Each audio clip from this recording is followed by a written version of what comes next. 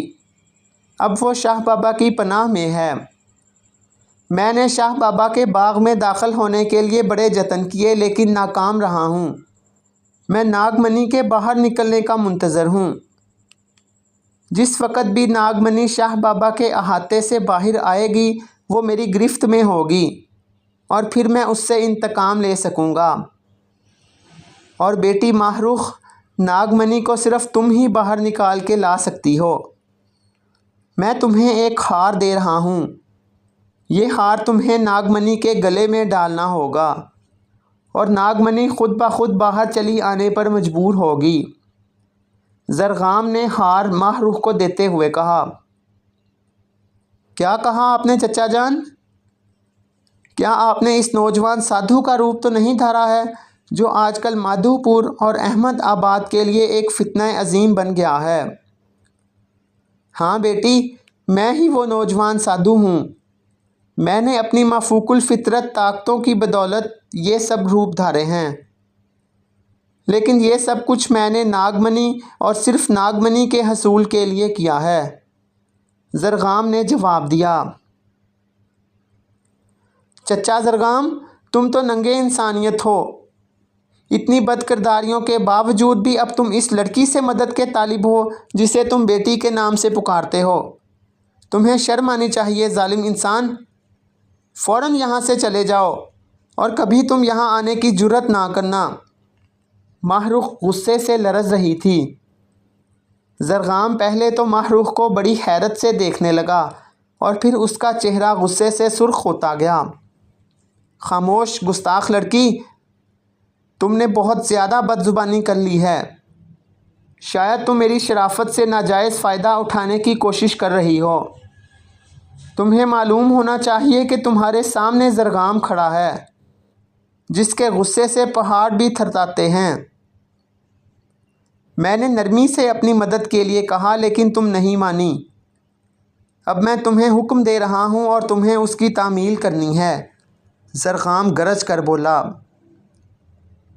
میں تم جیسے ذلیل انسان کے منہ پر تھوکنا بھی پسند نہیں کرتی۔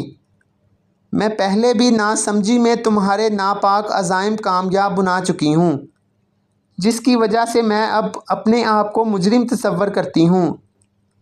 میں تم سے دوبارہ کہہ رہی ہوں کہ میرے مکان سے نکل جاؤ، ورنہ تمہارے لیے اچھا نہیں ہوگا۔ ماہ رخ بفر گئی تھی۔ ماہ رخ، خوب سوچ لو، اپنی اور اپنے خاندان کی تباہی کو دعوت نہ دو۔ میری بات مان جاؤ، میں تمہیں آخری موقع دے رہا ہوں۔ زرغام اور ماہ رخ کے مابین تلخ کلامی سن کر اس کا شوہر اظہر بھی باہر نکل آیا تھا اور حیرت سے بوڑھے زرغام کی طرف دیکھ رہا تھا۔ ماہ رخ اب غصے کی شدت سے کانپ رہی تھی۔ چلے جاؤ یہاں سے مکروہ انسان، دور ہو جاؤ میری نظروں سے، ماہ رخ چیخی۔ پھر دوسرے ہی لمحے زرغام کا تھپڑ اس کے منہ پر پڑ چکا تھا، وہ دوسری طرف الٹ گئی تھی۔ زرغام کی آنکھوں میں ایک عجیب خوفناک چمک پیدا ہو گئی تھی۔ وہ لپکا اور پھر جلدی اس نے ماہ رخ کے چھوٹے بچے اطہر کو اپنے ہاتھ میں اٹھا لیا۔ بہت اچھا ماہ رخ، ایسے ہی صحیح۔ تیار ہو جاؤ میری سزا کی آگ میں جلنے کے لیے۔ میری سزا تمہیں تمام عمر رلاتی رہے گی، بے وقوف لڑکی۔ اور پھر جیسے ماہ رخ اچانک ہوش میں آ گئی ہو، وہ چیخی، اظہر خیال کرو زرغام منع کو نہ لے جانے پائے۔ اور پھر اظہر کچھ سمجھے بوجھے بغیر زرغام پر ٹوٹ پڑا، لیکن زرغام کے ہاتھ کے ایک ہلکے سے اشارے سے وہ کئی گز پیچھے جا کر گرا۔ اتنے میں ماہ رخ زرغام کی طرف لپکی، لیکن زرغام فضا میں بلند ہو چکا تھا۔ ماہ رخ نے ایک چیخ ماری اور اوپر اٹھتے ہوئے زرغام کے لٹکتے ہوئے بالوں کو پکڑ لیا اور لٹک گئی۔ زرغام آہستہ آہستہ اوپر اٹھ رہا تھا اور زور زور سے قہقہے لگا رہا تھا۔ چھوٹے اطہر کو اس نے اپنے ہاتھ میں اٹھا رکھا تھا۔ اٹھتے اٹھتے زرغام نے ماہ رخ سے کہا، ماہ رخ، میں تمہارے بیٹے کو یرغمال کے طور پر لے جا رہا ہوں۔ یہ نانگا پربت کے ناگ راجا کے غار میں میرے پاس رہے گا۔ مجھے معلوم ہے کہ اب میں اور زیادہ تمہارے شہر میں نہیں رہ سکتا۔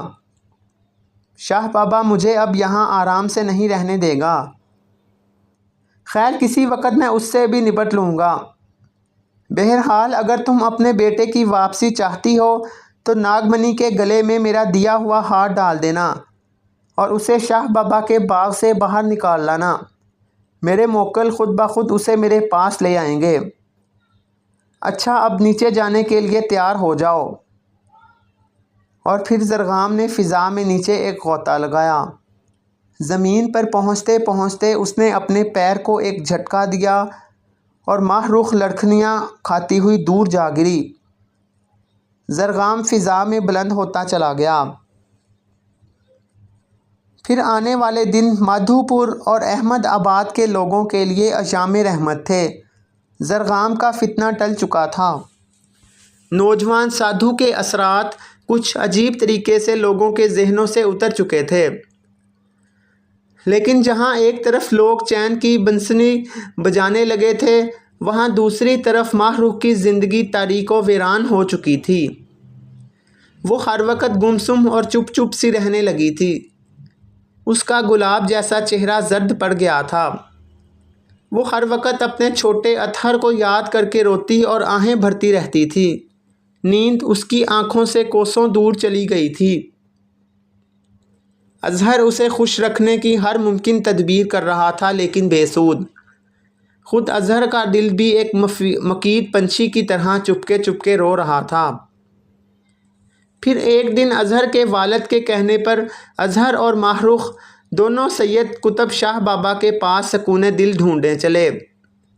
دونوں بوجھل قدموں سے شاہ بابا کے حجرہ خاص میں پہنچے۔ اظہر کے والد شاہ بابا کے رشتہ دار اور ان کے خاص مریدوں میں سے تھے۔ شاہ بابا نے دونوں کو خوش آمدید کہا اور اظہر کے سر پر شفقت سے ہاتھ پھیرنے لگے اور آنے کا مقصد پوچھا۔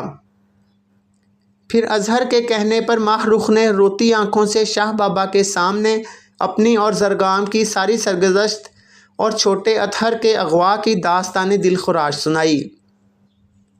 شاہ بابا یہ حالات سن کر نہایت ہی دل گرفتہ ہوئے۔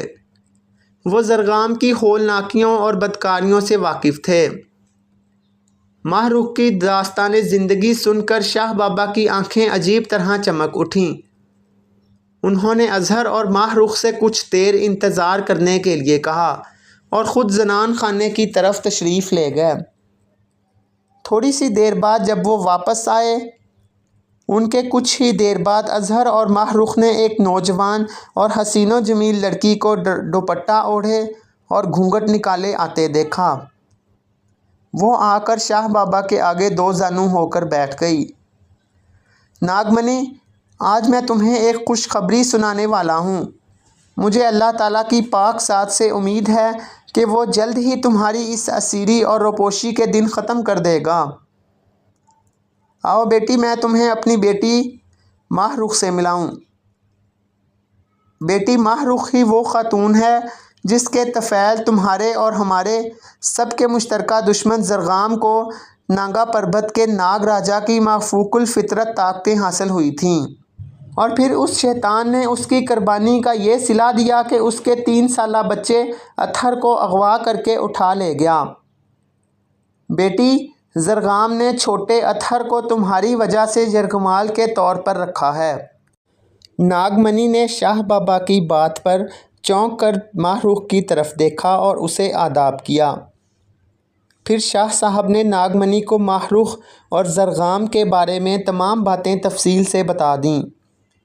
ناگمنی اچانک اپنی جگہ سے اٹھی اور دیوانہ وار ماہ رخ سے لپٹ گئی۔ اس نے شاہ بابا کی خدمت میں عرض کیا کہ کل رات ہی اس نے خواب میں اپنی ماں عظیم شیر ناگن کو دیکھا اور عظیم شیر ناگن نے اس سے کہا تھا کہ دنیا کا کوئی بھی فرد زرغام کو ہلاک نہیں کر سکتا سوائے اس انسان کے جس کو نانگا پربت کے ناگ راجا کے عجیب و غریب رقص میں ریاض کامل حاصل ہو اور اس کے پاس شاہ بابا کی روحانی طاقت اور عطیات ہوں۔ باتوں کے دوران ہی ماہ رخ نے شاہ بابا اور ناگمنی کو روتے روتے بتایا کہ اب تو اس کی زندگی کا واحد مقصد صرف اور صرف زرغام سے اپنے پیارے بچے اطہر کو واپس لینا ہے، چاہے اس کوشش میں اسے اپنی جان بھی کیوں نہ قربان کرنی پڑے۔ ماہ رخ کی حالت زار اور آہ و فغاں دیکھ کر ناگمنی اور اظہر کے علاوہ شاہ بابا کی آنکھوں سے بھی آنسو ٹپ ٹپ گرنے لگے تھے۔ بیٹی ماہ رخ، چھوٹا اطہر صرف تمہارا ہی نہیں ہمارا بھی بچہ ہے، اور اگر اللہ تعالیٰ کی رضا شامل حال رہی تو تمہارا بچہ بہت جلد واپس مل جائے گا۔ میں آج ہی تہجد کی نماز کے بعد استخارہ کر کے رب جلیل سے اس سلسلے میں رشد و ہدایت حاصل کرنے کے لیے فریاد و زاری کروں گا۔ میرا پاک رب اپنے پیارے حبیب حضرت محمد مصطفیٰ صلی اللہ علیہ وآلہ وسلم کے صدقے میں مجھے کوئی نہ کوئی راہ دکھا ہی دے گا۔ میرے بچوں، تم دونوں جمعرات کے دن دوبارہ میرے پاس چلے آنا۔ شاہ بابا نے نہایت ہی رقت بھرے لہجے میں ان سے کہا اور انہیں رخصت کی اجازت دے دی، اور پھر جمعرات کے روز اظہر اور ماہ رخ کے ساتھ اظہر کے والد صاحب بھی شاہ بابا کی خدمت میں حاضر ہوئے۔ شاہ بابا نے تینوں کو خوش آمدید کہا اور بڑی محبت سے انہیں اپنے پاس بٹھایا۔ آج وہ بڑے خوش تھے اور بار بار اللہ تعالیٰ کی حمد و ثنا اور رسول اکرم پر درود شریف بھیج رہے تھے۔ تھوڑی دیر بعد انہوں نے ناگمنی کو بھی زنان خانے سے بلایا، اسے بھی بڑی شفقت سے اپنے پاس بٹھایا۔ میرے بچوں، زرغام کی ہولناکیوں اور اللہ تعالیٰ کے مظلوم بندوں پر ظلم و ستم نے اسے بارگاہ الہی میں مردود بنا دیا ہے۔ انشاءاللہ وہ جلد ہی کیفر کردار تک پہنچنے والا ہے اور اللہ کی گرفت اور سخت عذاب میں گرفتار ہونے والا ہے۔ مجھے جو اشارات ملے ہیں ان کے مطابق انشاءاللہ زرغام کی موت صرف اور صرف ماہ رخ بیٹی کے ہاتھوں واقع ہوگی۔ زرغام نانگا پربت کے ناگ راجا کے مسکن میں ہے اور چھوٹا اطہر اس کے پاس ہے۔ بچہ بالکل خیریت سے ہے اور زرغام اس کے ساتھ ہر وقت کھیلتا رہتا ہے۔ ماہ رخ بیٹی کو نانگا پربت کے سفر پر جانا پڑے گا، لیکن ناگمنی بیٹی اس کے ہمراہ ہوگی۔ مجھے اشارہ ملا ہے کہ زرغام کی موت دنیا کے کسی بھی ہتھیار سے ممکن نہیں ہے، اس کی موت صرف تیغہ سلیمانی سے ظہور پذیر ہو سکتی ہے۔ تیغہ سلیمانی اس وقت میرے پاس ہے اور وہ ہمارے بزرگوں کے وقت سے میراث خاندانی کے طور پر منتقل ہو رہا ہے۔ اس کے متعلق ہمارے اسلاف نے اپنے وصیت ناموں میں بھی یہ انکشاف فرمایا ہے کہ ایک وقت ایسا بھی آئے گا جب اس تیغے کی بدولت لوگ ایک عظیم فتنے سے نجات حاصل کریں گے۔ میرے بچوں، ہمارے زمانے میں اس فتنے کا ظہور ہو چکا ہے۔ وہ فتنہ زرغام کی شخصیت میں پنہاں ہے۔ ستاروں کے حساب سے ماہ رخ اور ناگمنی کے سفر کا آغاز آنے والے سوموار کے دن سے ہونا چاہیے۔ اس دن قمری مہینے کی پہلی تاریخ ہوگی اور اسی کے حساب سے اسی مہینے زرغام کا ستارہ ایک ایسے برج میں ہوگا جو کہ اپنے اندر سخت نحوست اور ستارے کے مالک کے لیے تباہی اور بربادی کے اثرات رکھتا ہے۔ ان دنوں زرغام کا ستارہ سخت گردش میں رہے گا، اس کے لیے ہر طرف اندھیر ہی اندھیر ہوگا۔ زرغام خود بھی ستارہ شناسی کا ماہر ہے۔ وہ یہ دن غالباً نانگا پربت کے ناگ راجا کے مسکن کے اندر ہی گزارنے پر مجبور ہے۔ میرے بچوں، روانگی سے قبل میں ماہ رخ کو سلیمانی تلوار اور ایک کراماتی رسی اور ناگمنی بیٹی کو ایک کراماتی بین دوں گا۔ جب اللہ تعالیٰ کے فضل و کرم سے تم دونوں نانگا پربت کے ناگ راجا کے مسکن کے قریب پہنچو گی تو رات ہونے کا انتظار کرو گی۔ رات کے وقت ماہ رخ بیٹی اپنی زبردست قوت و طاقت کے ذریعے ایک بھاری بھرکم پتھر ناگ راجا کے غار کے دہانے پر رکھ دے گی اور کراماتی رسی اس سے باندھ دے گی۔ کراماتی رسی کی بدولت زرغام غار کے اندر سے لاکھ زور لگائے پتھر ہٹانے میں کامیاب نہیں ہو سکے گا، اور اس وقت ناگمنی بیٹی کراماتی بین کے ذریعے ناگ راجا کا محبوب ترین راگ بجانا شروع کر دے گی۔ زرغام ناگ راجا کے دل پسند راگ کو سن کر غار سے باہر نکلنے کے لیے بے تاب ہو جائے گا اور غار کے دہانے سے پتھر ہٹانے کے لیے زور آزمائی شروع کر دے گا اور تھک کر چور ہو جائے گا۔ جوں جوں زرغام تھکتا جائے گا اس پر غیظ و غضب طاری ہو جائے گا، حتیٰ کہ غیظ و غضب کے عالم میں اس کی دماغی صلاحیتیں ختم ہونا شروع ہو جائیں گی۔ اسی وقت ماہ رخ بیٹی رسی کھینچ لے گی اور زرغام کو باہر آنے کا موقع دے گی۔ زرغام جیسے ہی باہر نمودار ہوگا وہ بے قراری کے عالم میں ناگ راجا کے راگ کی لے پر رقص شروع کر دے گا۔ اسی وقت ماہ رخ بیٹی بھی اپنا عجیب و غریب ناگ راجا والا رقص شروع کر دے گی اور تیغہ سلیمانی کو زرغام کی آنکھوں کے سامنے اس طور سے لہرائے گی کہ زرغام ناچنے پر مجبور ہو جائے۔ اسی دوران زرغام بار بار یہ کوشش کرے گا کہ کسی طریقے سے ماہ رخ سے تیغہ چھین لے اور اسی کے ذریعے اپنے نچانے والوں کا خاتمہ کر دے، لیکن انشاءاللہ اس کی زندگی میں یہ موقع کبھی بھی نہیں آئے گا، اور پھر زرغام ناچتے ناچتے تھک کر چور ہو جائے گا اور زمین پر بے دم ہو کر گرنے کے قریب ہوگا۔ اسی وقت ماہ رخ بیٹی تیغہ سلیمانی کے ایک ہی وار سے اس کا ناپاک سر تن سے جدا کر دے گی۔ یوں دنیا اس موذی کے ناپاک ارادوں اور تباہ کاریوں سے نجات پائے گی۔ میرے بچوں، اب انشاءاللہ ہم سب سوموار کے دن ملیں گے اور اپنی پیاری بچیوں کو رخصت کریں گے۔ اظہر اور اس کے والد بوجھل قدموں اور غمزدہ دلوں سے ماہ رخ کو لیے قصر شاہین کی طرف چلے۔ ماہ رخ بڑی خوش تھی اور اللہ کا شکر ادا کر رہی تھی کہ اللہ تعالیٰ اس کے کمزور ہاتھوں سے ایک موذی کو ختم کرنے کا کام لینے والا ہے۔ وہ بار بار اپنے غمزدہ سسر اور شوہر کو تسلیاں دے رہی تھی، لیکن اظہر بار بار اس سے کہہ رہا تھا کہ وہ بھی اس کے ساتھ ہی جائے گا۔ پھر سوموار کے دن صبح سویرے ہی اظہر، اس کے والد اور ماہ رخ شاہ بابا کے ہجرے کے باغ میں ناگمنی کے ساتھ کھڑے تھے۔ شاہ بابا نے ناگمنی کو کراماتی بین اور ماہ رخ کو کراماتی رسی اور تیغہ سلیمانی دے دیا اور ان دونوں کو اپنی دعاؤں سے نوازنے لگے۔ انہوں نے بڑی سختی سے اظہر کو ماہ رخ کے ہمراہ جانے سے منع کر دیا۔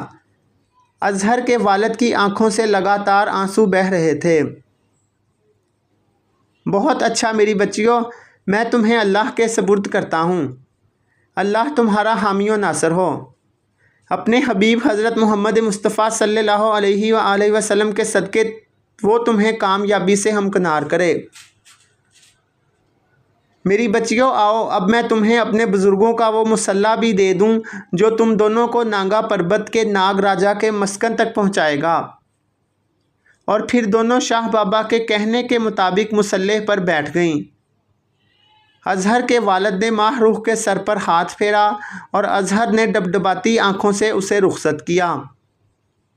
شاہ بابا نے ایک خاص دعا پڑھی اور اس مصلی پر پھونک دی۔ مصلی آہستہ آہستہ پائیں باغ سے اٹھ کر فضا میں بلند ہوا اور پھر نظروں سے اوجھل ہوتا گیا۔ شام کا جھٹپٹا ہونے کے قریب تھا جب مصلی نانگا پربت کے ناگ راجا کے مسکن کے سامنے والے میدان سے ہٹ کر اوٹ میں پڑے ہوئے ایک بہت بڑے پتھر پر اتر گیا۔ ماہ رخ اور ناگمنی دونوں مصلی سے نیچے اتریں اور مصلی کو لپیٹ کر ساتھ لائے ہوئے تھیلے میں رکھ دیا۔ دونوں رات ہونے کا انتظار کرنے لگیں۔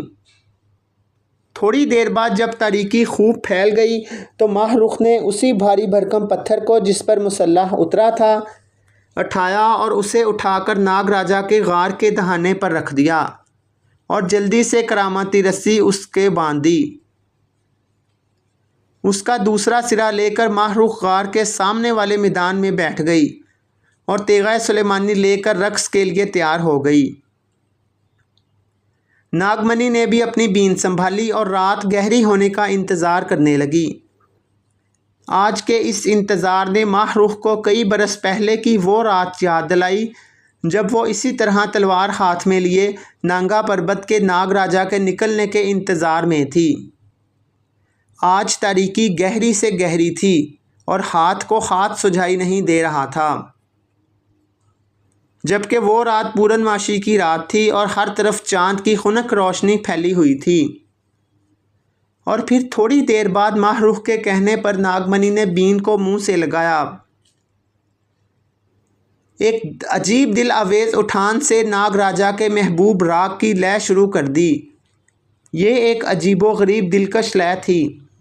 ماہ رخ کو ایسا محسوس ہوا جیسے اس کا دل لے کی بے پناہ دل فریبی نے اپنے قبضے میں لے لیا ہو۔ وہ بے اختیار سی ہو گئی تھی اور اس کا انگ انگ رقص کے لیے مچل اٹھا تھا۔ اس نے ناگمنی کی طرف دیکھا، اس کا حسین و جمیل چہرہ ایک عجیب روشنی لیے دمک رہا تھا۔ اس کی حسین آنکھوں میں ایک عجیب طرح کا نشہ سا چھا گیا تھا۔ وہ کراماتی بین کی عجیب و غریب لے میں گم ہو گئی تھی اور اس پر سحر سا چھا گیا تھا۔ اور پھر ایک عجیب و غریب بات ظہور میں آئی۔ تیغہ سلیمانی سے روشنی کی کرنیں پھوٹنی شروع ہو گئیں۔ یہ کرنیں اتنی چمکیلی تھیں کہ ان کی چمک سے میدان کا ذرہ ذرہ نظر آنے لگا تھا۔ ماہ رخ نے ناگمنی کی طرف دیکھا۔ وہ آنکھیں بند کیے سحر زدہ سی بین بجانے میں دنیا و ما فیہا سے بے خبر ہو گئی تھی۔ اسے دیکھ کر خدا جانے کیوں ماہ رخ کا دل دھڑکنے لگا۔ اس کے دل میں ایک عجیب خواہش نے سر اٹھانا شروع کر دیا تھا۔ اس نے چاہا کہ وہ دوڑ کر جائے اور ناگمنی کے حسین و جمیل چہرے کو اپنے دونوں ہاتھوں میں لے کر بے تحاشا پیار کرے۔ اور پھر ماہ رخ کے حسین تخیلات بکھر گئے جب اس نے ناگ راجا کے مسکن کے اندر سے ایک زبردست پھنکار کی آواز سنی، اور پھر بھیانک پھنکار کے ساتھ ساتھ زبردست ٹکروں کی آوازیں بھی سنائی دیں۔ زرغام اپنی بے پناہ قوت سے بار بار غار کے دہانے پر پڑے ہوئے پتھر پر ٹکریں مار رہا تھا، لیکن اس کی مسلسل ناکامی اس کی شدت غضب میں اور بھی اضافہ کر رہی تھی۔ اور پھر جب یہ زوردار ٹکریں اس حد تک بڑھ گئیں کہ آس پاس کی زمین لرزنے لگی اور غار کے اندر سے بھیانک دھاڑوں کی آوازیں بھی سنائی دینے لگیں، تو اچانک ماہ رخ کی ممتا جاگی۔ اس نے اپنے دل میں سوچا کہ کہیں ان خوفناک آوازوں سے اس کے چھوٹے اطہر کو کوئی تکلیف پیش نہ آئے۔ اس نے فوراً ہی کراماتی رسی کو ایک جھٹکا دیا اور پھر دوسرے ہی لمحے پتھر غار کے دہانے سے ہٹ کر ریزہ ریزہ ہو گیا۔ مست شرابیوں کی طرح لڑکھڑاتے قدموں سے چلتا ہوا زرغام غار کے دہانے پر نمودار ہوا۔ اس کی آنکھیں لال انگارہ بنی ہوئی تھیں اور شعلے برسا رہی تھیں۔ وہ دھاڑ رہا تھا اور کسی خوفناک شیر کی طرح گرج رہا تھا۔ پھر جیسے ہی اس کی نگاہ ناگمنی اور ماہ رخ پر پڑی، وہ چونک سا گیا۔ اس نے مست شرابیوں کی طرح ایک قہقہہ لگایا اور ان کی جانب لپکا، لیکن لڑکھڑا سا گیا۔ کراماتی بین سے امڑتی ہوئی ناگ راجا کے محبوب راگ کی لے اس کے حواس پر چھا رہی تھی اور انہیں معطل کیے دے رہی تھی۔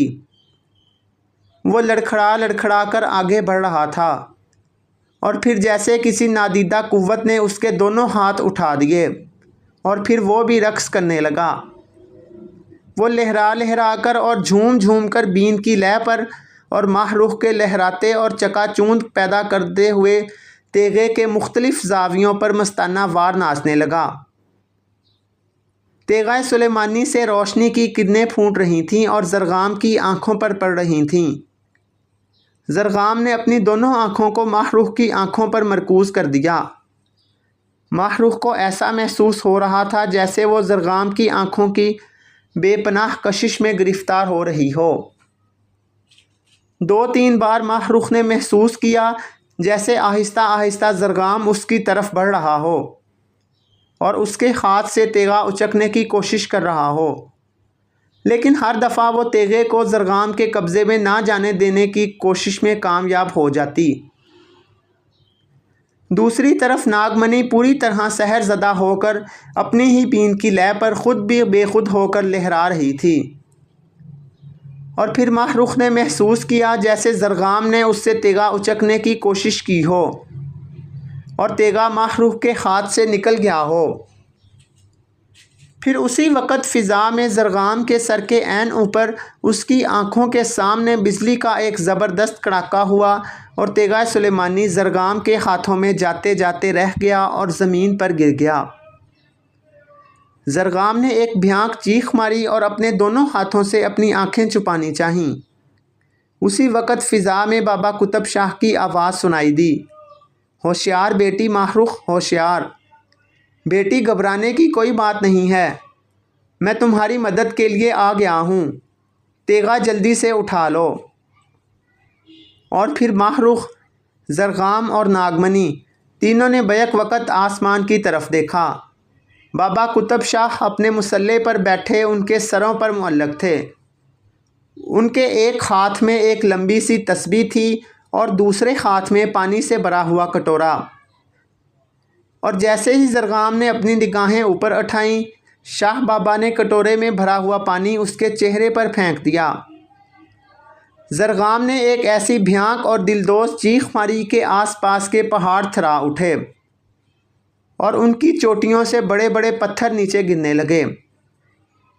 اس نے چیختے ہوئے اپنی آنکھوں کو زور سے دبایا، میں اندھا ہو گیا ہوں، بالکل اندھا، میں کچھ بھی نہیں دیکھ رہا۔ بوڑھے، تو نے میری آنکھوں میں کیا گرا دیا ہے؟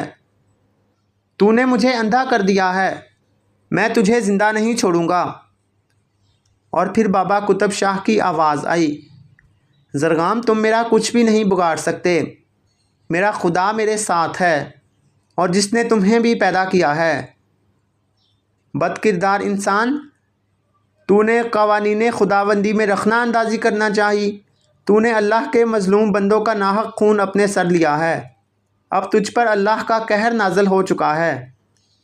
میں نے تیری آنکھوں میں اللہ کی مقدس ترین کتاب قرآن کریم کا تلاوت شدہ پانی گرا دیا ہے، اور اس برکت سے تو اندھا ہو گیا ہے، اب تو مرنے کے لیے بھی تیار ہو جا۔ بیٹی ماہ رخ، تلوار اٹھاؤ اور اس کا کام تمام کر دو۔ اور پھر دوسرے ہی لمحے ماہ رخ نے تیغہ سلیمانی کی ایک ہی ضرب سے زرغام کا سر گیند کی مانند اچھال کے رکھ دیا۔ زرغام نے ایک بھیانک چیخ ماری اور اس کا جسم زمین پر گر کر تڑپنے لگا۔ فوراً ہی اس کے لرزتے کانپتے جسم نے ایک جھرجھری سی لی اور اسے آگ لگ گئی، اور وہ پھر تھوڑی دیر بعد جل کر خاکستر ہو گیا۔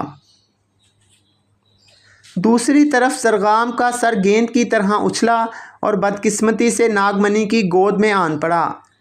ناگمنی کے منہ سے ایک زوردار چیخ نکلی، اور پھر جہاں جہاں اس کے بدن پر زرغام کے سر کا ابلتا ہوا خون گرا تھا وہاں آگ لگ گئی، اور ناگمنی بھی تڑپنے اور کراہنے لگی۔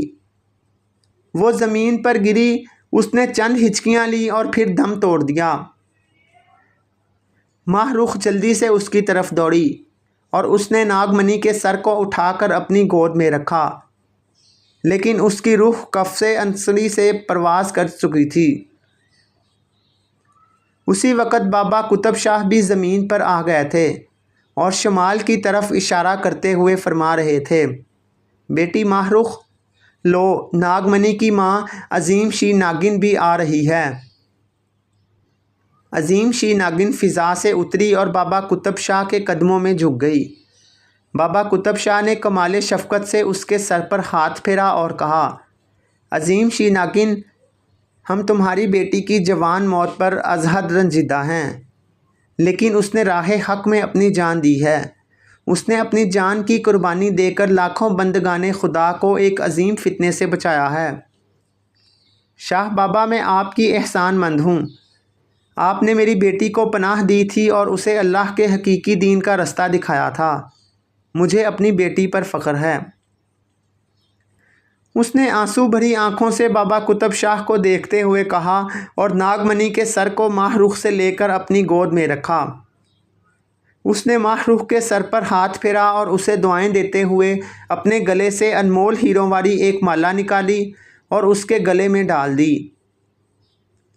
تھوڑی دیر بعد عظیم شی ناگی نے اپنی بیٹی ناگمنی کی لاش اٹھائی اور فضا میں بلند ہو کر عظیم ناگ دیوتاؤں کے دیس روانہ ہو گئی۔ ماہ رخ اور بابا قطب شاہ دونوں ناگ راجا کے مسکن کے اندر گئے۔ ننھا اتھر ایک خوبصورت سی مسہری پر لیٹا اپنا انگوٹھا چوس رہا تھا۔